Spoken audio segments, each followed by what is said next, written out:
When you look in the mirror, do you see a work of art or an ugly duckling? Hi, I'm Rebecca and I love makeovers. I travel the world with my camera, uncovering the real definition of beautiful and capturing makeovers and photo shoots of girls who've been made over from the inside out by the author of beauty, Jesus Christ. Together, we're redefining what it means to be beautiful. Join me for Radical Makeovers. Often the best adventures I've ever been on coincide with this thought in my head that goes, this is probably the stupidest thing you've ever done. Oh, Jesus, please help me survive. And that's kind of what happened on this next adventure. I didn't really think that driving to Mexico by myself was such a big deal until that morning when I realized like my GPS wouldn't work. But you know what? It turned into this great, grand adventure because I felt God was speaking to me and he said, you know what? Just trust me and obey me. And as I did that, I had no problems driving. It was great, other than getting lost. And then once I got there, I met the most amazing young women and had the most phenomenal time, and I get to share that with you today on Radical Makeovers as we go to Mexico. So I'm driving through Mexico where I'm going to talk to an incredible woman who has a story that I do not want to miss. I have never crossed the border on this side of the United States. I'm really pumped and a little bit freaked out, but I think it's going to be an amazing adventure. I made it to Ensenada and stayed at Youth with a Mission, which is a missionary base about a block from the beach. Students come here from all over the world to train for short and long-term missions. I'm Josh and I'm from England. Well, very cool. Where are you from? I'm Levi and I'm also from England. I'm Ricky, I'm from Honduras. Okay, so you need to say a little something more so we can hear your accent. Basically I just came to say that like I felt God calling me to come here. Yeah. You know, mixed with Japanese, you know? I'm just kidding. Here I met Lisbeth, my guide for the trip, whose passion for fashion is being used right here in Mexico as a missionary. But her road hasn't been an easy one. She is our first Radical Makeover story.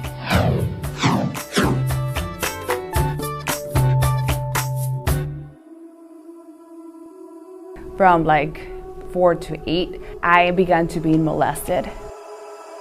For me, it became something so normal. It just became part of my life. All I remember is feeling so dirty and so nasty and ugly and unwanted and rejected and unloved. And through all this time, like my dad was not there. He would come and visit, but I was so naive and that I didn't know that my dad had another family. I remember being at my grandma's house and I was with my cousin playing Barbies, and then when we just heard her car arrive in the parking lot, and then she looked and she's like, just wait here, I'm gonna go and say hi to my uncle. When I look, it was my dad, another woman, and 5 other children, and something in me broke. Right there I feel rejected. I feel like I was not enough, that my dad didn't stay with me, that he didn't choose me as his daughter. And I felt the ugliest person in the world. I felt rejected. I felt empty. I went to a youth camp and I was 12 years old by then. Just people saying like, you know, if you come to Jesus, you're gonna be clean. If you come to Jesus, you're gonna be pure. If you come to Jesus, he's gonna erase all your past. And something in me knew that that's what I wanted. So I gave my life to the Lord, and I got baptized when I was 12 years old. Things didn't end there though, because I didn't continue to go to church all those years from 12 to like the age of 17. I was just this bitter girl. I remember praying, asking God, Lord, I want to love my father. Not because he deserves it, because you tell me in the word to love my mother and father, to honor them, to respect them, and I want to honor you by honoring them. So one day after praying, God really poured his love in my heart for my dad. And I was like blown away. I'm like, it's crazy. I genuinely do love my father. My dad was never a person who would go and like look for me, but he did when he just made a phone call. He apologized. He asked for forgiveness. He told me that he was proud to call me his daughter. We both cried. We both made plans about like how he was going to come down and visit. I told him, I remember saying like, thank the Lord, because I've been praying for him to pour his love in my heart for you, and he did it. 3 months later, I received a phone call that he had passed away. I was devastated at the moment, but at the same time, I was so thankful that he allowed for me to have a reconciliation with him before he passed away, because God knew that I was going to need that to move on, to completely to be healed and to be restored.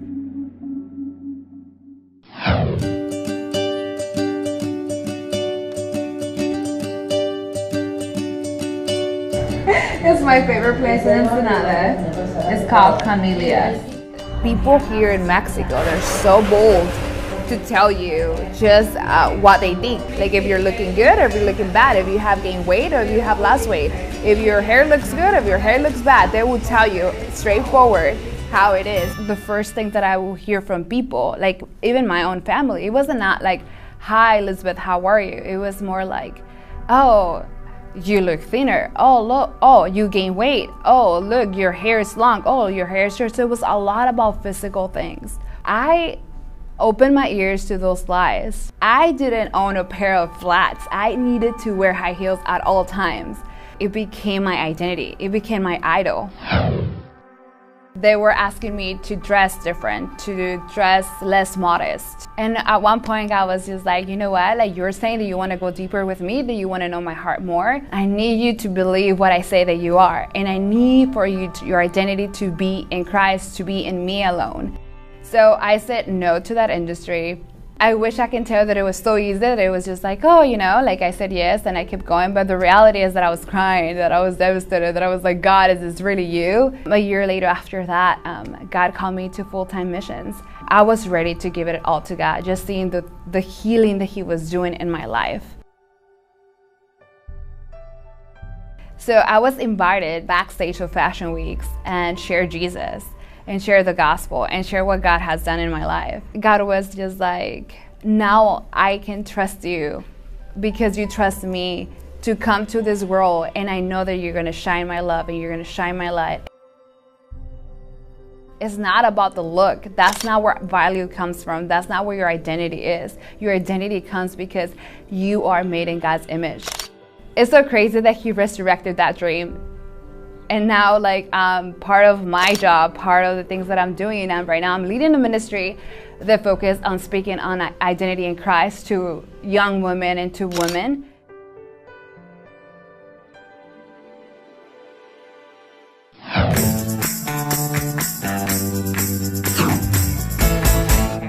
So while I was in Mexico, I got the opportunity to interview this incredible young woman, and she doesn't speak English, so Elizabeth graciously offered to translate. And if you've ever lost a loved one, you will totally connect with her story. And she shares not only is she just how she discovered what beauty is, but how she discovered a reason to live. Soy de Ensenada. Yo crecí en una familia disfuncional. I am from Ensenada, and I grew up in a broken home. I just grew up with my mom, and she was to me my father and my mother. So my childhood was always focused on trying to fit in with my friends because I didn't have a father. Mi madre falleció y eso fue como un giro de 360 grados en mi vida. When I was 18, my mom passed away, and that was like a 360. Pero cuando fallece mi mamá, and when my mom passed away, that was really terrifying for me, because then I came to realize that I really was alone in this world. I felt like this little puppy in the street without knowing where to go or what to eat. El no tener una casa y que alguien me reciba. Of not having a house or a home and not having somebody to receive me. That was just really breaking my heart. Entonces yo me fui metiendo como en mi depresión. So I started like consuming myself in my own depression. Al pensar en por qué estoy viva. And just thinking of like why I was alive. ¿De qué sirve vivir si no hay algo por qué vivir? Why should I even be living if there's nothing to live for? El darme cuenta que estaba sola. And that is when I realized that I was by myself, that I was alone. Al llegar el momento que yo quería morir e intentar matarme. That it came to the point that I wanted to die, I wanted to take my life. In my life, I had no purpose, I had no dreams, I had nothing to live for. I was just feeding myself with my own pain. Yo intenté 2 veces suicidarme. I tried 2 times to take my life. I stopped eating for about 3 years. At the beginning, it was something normal to say, oh, I won't eat breakfast, or I won't eat dinner. Porque lo único que en mi mente había era como la muerte de mi madre. Because all that I had in my mind, it was the death of my mother. At the beginning, everybody was telling me, look, you're so skinny, look at your face, look at your body. Yes, I used to have a lot of headaches and a lot of stomach pains, but for me it was like normal. I wouldn't pay attention.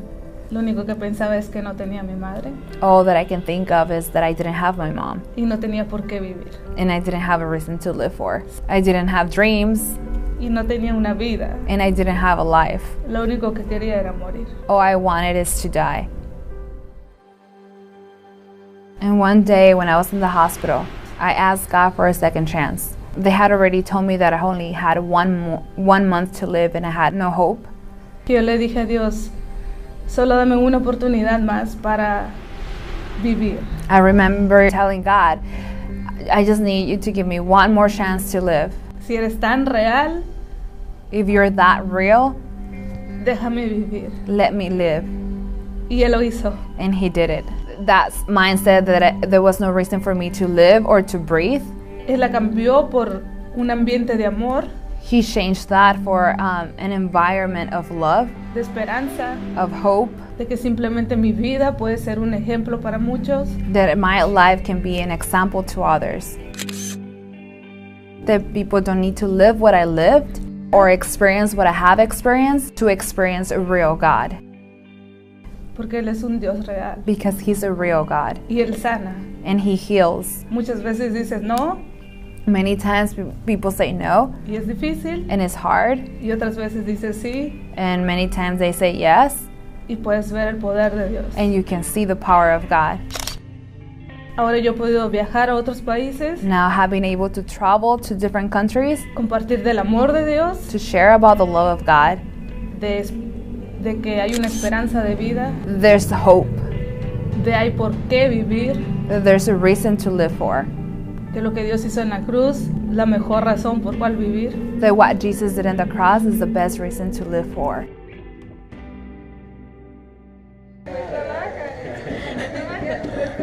Bueno, Jared, él es Jared, él es mi esposo. This is Jared, this is my husband. Es de Chile. He's from Chile. Y estamos aquí en misiones desde hace 8 años. And we've been in missions for about 8 years. Pues sí queremos animar a todos. So I really want to encourage all of you to come to the Lord and drink with Him, because right now God is raising up a new generation of leaders, and you are one of them.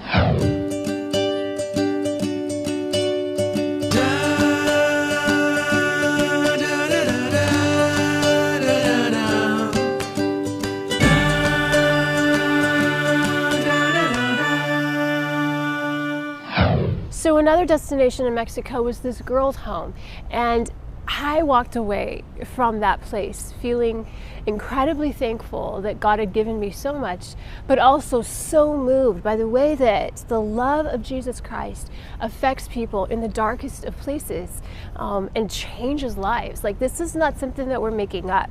This is real. This is beauty that changes lives from the inside out.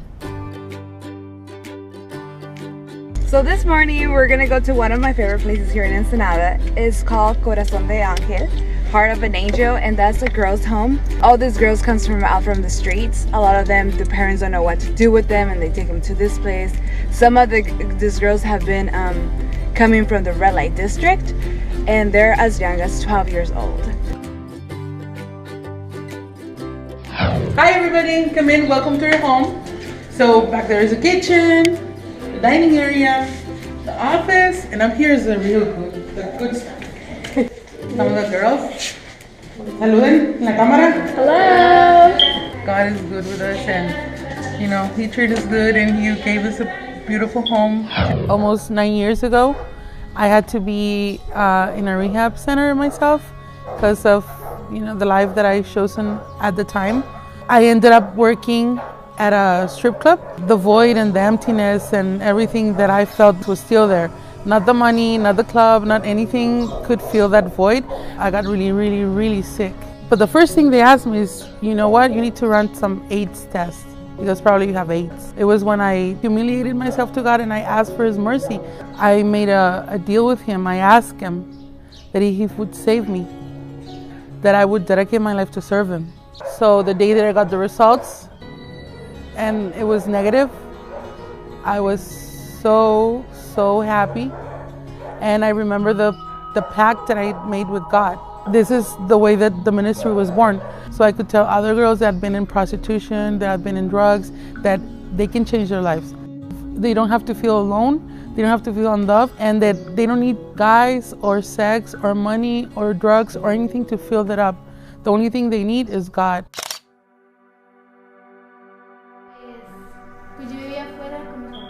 So my parents, they were addicted to drugs. I would go outside in the streets, and I used to work as a prostitute to get money to buy food for me and my brother. My mom didn't know, so she would continue using drugs. And it was to the point that we were living in the streets, and then my mom's friend invited us to go and live with him, so we moved with him. My mom's friend, he tried to rape me 3 times. And then it was 2 a.m. one night, and I just ran away and I moved with my boyfriend. But then the police got me, and they took me to the police station. My family, my aunt and my uncle, they tried to help me, but they couldn't help me. They didn't afford it. So then that's when I was led to one of these places, one of these homes, and now I'm here. So God always reminds me about, through His Word, to forget the past and to move forward with Him. And I used to be annoying. And yes, I'm not annoying anymore. So this center has helped me to really know what is good and what is bad. When they ask us to not do something, it's not because they don't want us to do it, but because the consequence is going to be bad to our lives. Well, I was an addict. I came here about 2 weeks ago. The director brought me here, and I got here real mad. And God's been touching me day by day. And one day I want to become a missionary, and I've been feeling His warmness in my life each day. And I just thank God, and I ask Him to give me the strength to not let the enemy come, not to let him come and destroy me again. My heart, I feel my heart clean. I feel love. I feel warmness in my life. I'm a lawyer, by the way, and I left everything behind. I could be making money right now, and people come to me to ask me to help them with their cases, but I just don't want to work. I want to serve. There's no bigger feeling in the world when you see a mom or a girl that comes here and tells you that her life is totally destroyed, and see how they come, and when you see how God works on them, what God does for them, and how their lives are changed, and when they go to their families or go back to their parents and they're totally different, there's no money in the world can buy that for me.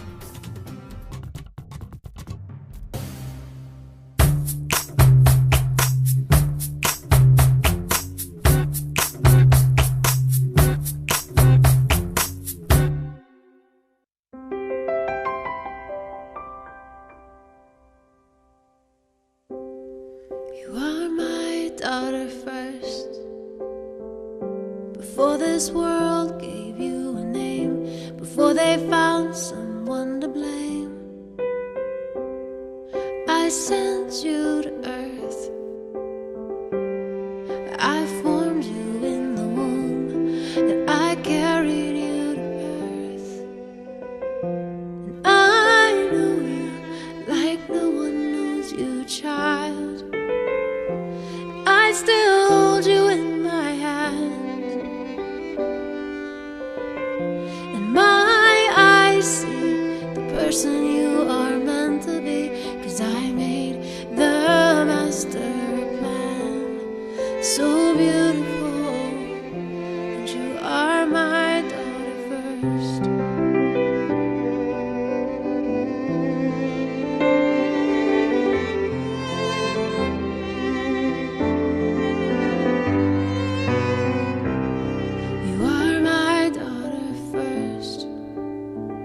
So pull the labels from your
So give me your ears, child.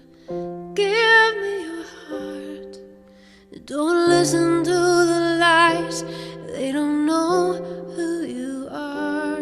But I'll be the voice of truth who whispers in the dark till all the lights come on and every doubt is gone, and you finally see how beautiful you are.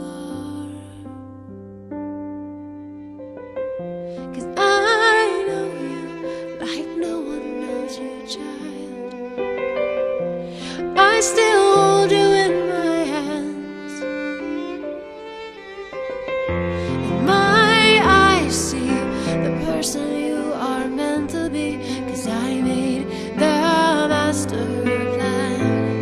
So beautiful, you are my daughter. I know you like no one knows you, child. I still hold you in my hands. In my eyes see the person you are meant to be, 'cause I made the master plan. So beautiful, you are my daughter.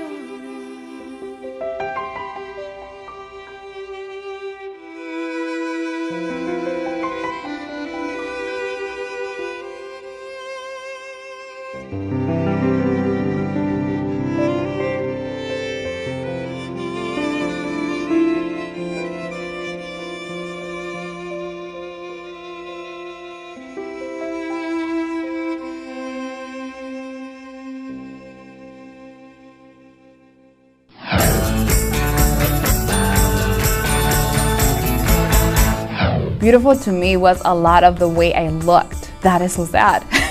And it was so hard because every morning when I would wake up to go to school, like I had all this pressure. Like I need to make sure that I look good. Now, if you were to ask me now, like what is beautiful to me now? Beautiful is passion. I look at Jesus and I see his beauty and I see himself in that cross looking at me, gazing at me, saying like, I'm doing this because I love you. To me, that's beautiful. He laid down his life for me. And I want to be a reflection of that.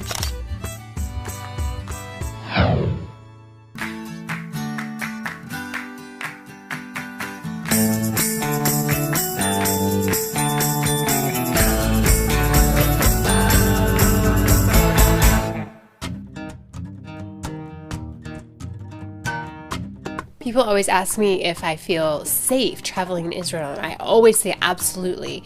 The military is everywhere. The incidents that you hear about are usually in isolated hotspots around the country. And in general, I feel far safer in Israel than I do in any downtown or big city in the United States or Europe.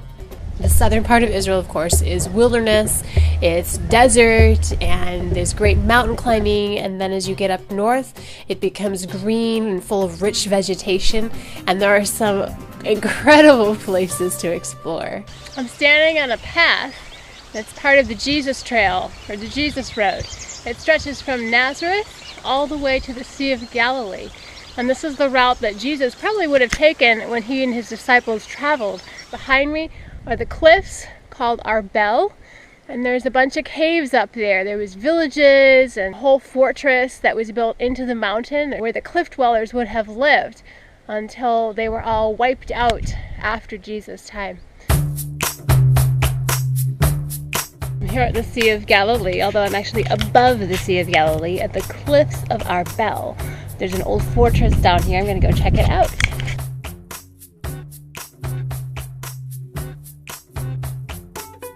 So I came around this corner, and there's all of these mountain cows sleeping in this cave.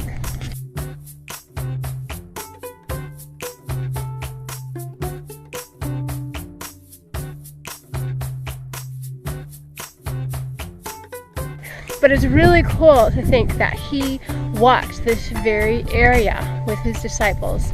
And it's just a really beautiful, wild place.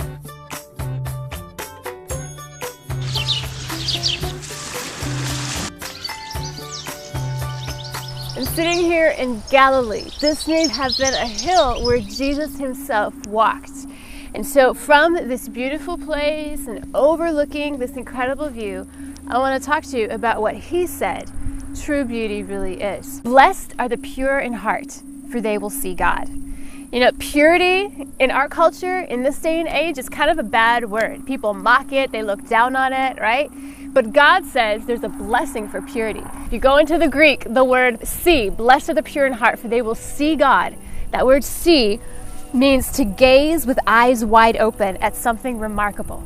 If I choose purity, if I choose to walk in the ways of the Lord, I'm going to be able to look at God with my eyes wide open and gaze upon his love and his beauty, because I won't be distracted by all the darkness. I'll be able to see him. And the other thing that I think is fascinating about this beauty tip from the Lord, there's a blessing from God. This culture wants you just to be happy. And you can be happy all day long, but you can be miserable at the end of the day because you'll be stuck in sin and stuck in all sorts of patterns of destruction in your life. But God says, I'm going to bless you. If you walk in purity and you see me and revel in my love for you, you're going to have a blessing. And I don't know about you, but I would rather have God's blessing in my life than just, have the happiness that this world offers, and it doesn't really last. So until next time, I'm your host, Rebecca, for Radical Makeovers. Thanks for watching. To me, what it was beautiful, it was what I used to reflect in the physical. If I had a skin color, if it was white. So what is it today? Es simplemente dar una sonrisa a alguien que lo necesita. Para mí eso es belleza. Simply give a smile to somebody who needs it. That, to me, that's beauty. It's not about a brand or having a good car. It's about how I can impact another person. Vivir es belleza. To live is beauty.